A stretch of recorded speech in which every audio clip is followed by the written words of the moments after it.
Please welcome to the stage Senator Wendy Davis. Hello,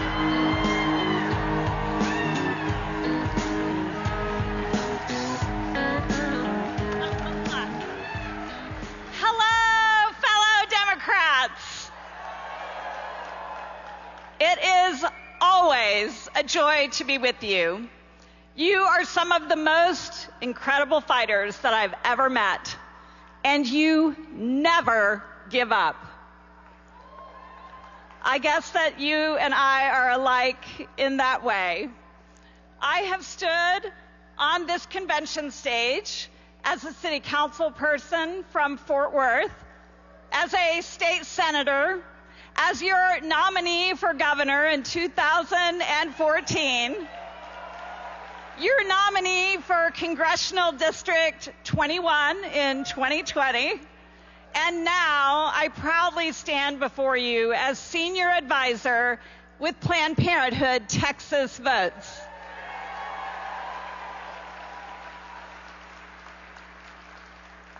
I have been reflecting back on those prior convention moments as I thought about what I wanted to say to each of you tonight.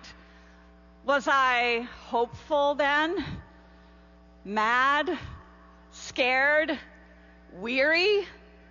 Determined? Frustrated? Resolute? Optimistic? Idealistic? Cynical? Inspired? Honestly, like probably each of you have been, I've been a little bit of all of those over the last decade and more. When I joined the Texas Senate in 2008, Barack Obama had just been elected the nation's first black president. We were one seat away, one seat from flipping the Texas House. And everything seemed so possible. There was a certain kind of energy that was required of us in that moment, the kind that pushes the boundaries of all that we hoped we could accomplish, the kind that is fueled by, yes, we can. But today things are different. But I don't stand in front of you with any less hope or any less resolve than I had all those years ago. Today, we are living the reality of 3 decades of Republican redistricting and the triumvirate of hate that Paxton, Patrick, and Abbott, setting policies along with their gerrymandered buddies in the House and Senate, and a handful of folks who are dictating something that reflects the vast minority of who we are, the vast minority of people in our state because of gerrymandering who are dictating what happens to the rest of us. And so today, everything seems so urgent. And there's a certain kind of energy required of us now, the kind that determines to fight with everything that we've got for the millions of Texans who need and deserve a voice in what their futures will look like.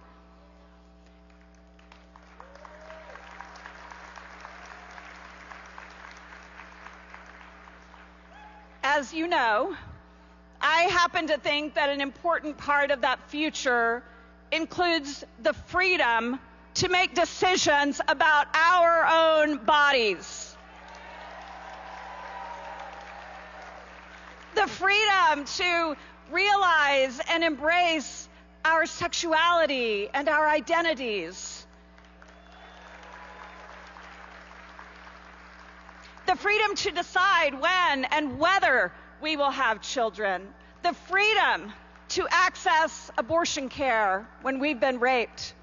When we're facing down the devastating news of a fatal fetal anomaly, as I once was, in a much-wanted pregnancy.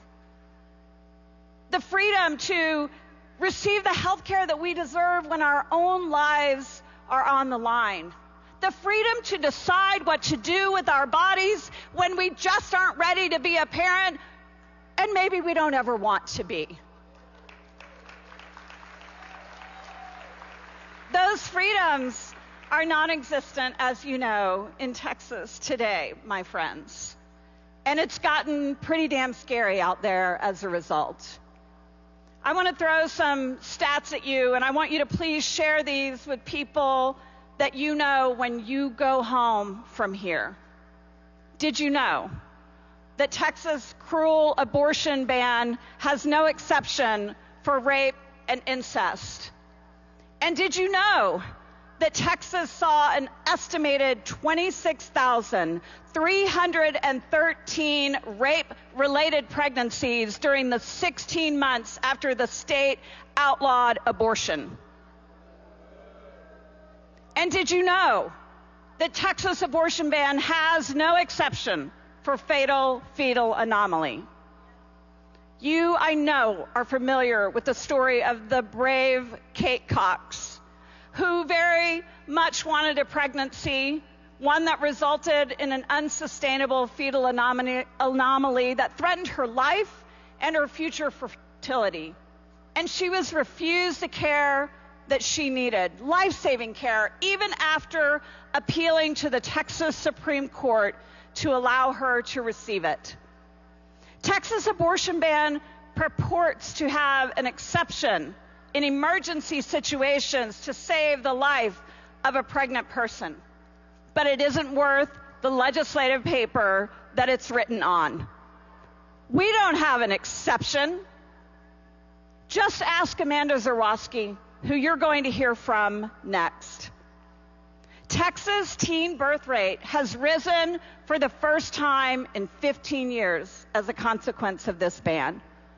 And Hispanic women and teens have delivered 84% of all additional births in Texas from 21 to 22, the year a 6-week abortion ban took effect before Dobbs.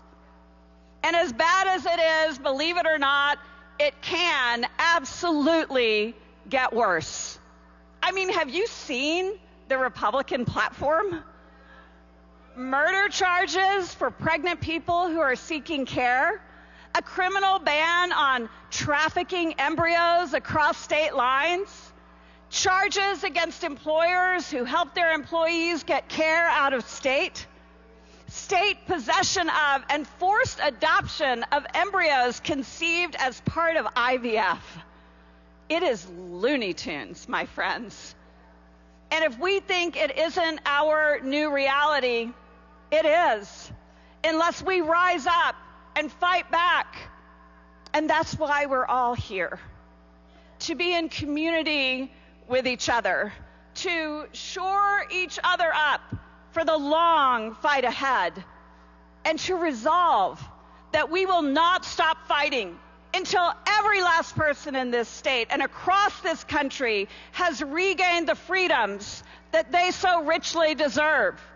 That we will resolve that we are not going to stop until we have reelected Joe Biden, until we have elected Colin Allred, until we have fought for every Democrat up and down the ballot. Now, I want to close with one of my favorite sayings, and it shores me up when I'm feeling low. How many of you out here are San Antonio Spurs fans? Well, I happen to think that Greg Popovich is just about one of the greatest human beings on earth. And you may know that in the locker room, they've got a saying, a placard up that says, "Pound the rock." And that stems from a philosopher, Jacob Riis, who said, when I'm feeling low, I go and I watch a stonecutter at work. And I know as I watch him strike blow after blow after blow, that it isn't the final blow that cracks that rock. It's every little blow that came before. the thousands and thousands in the weeks and months before the stone finally splits. And that's what we are doing, my friends. We are pounding that rock every time we vote, every time we volunteer to turn voters out for candidates that we support, every dollar that we donate, every bit of effort, energy, and resolve that we bring to the table, we are pounding that rock.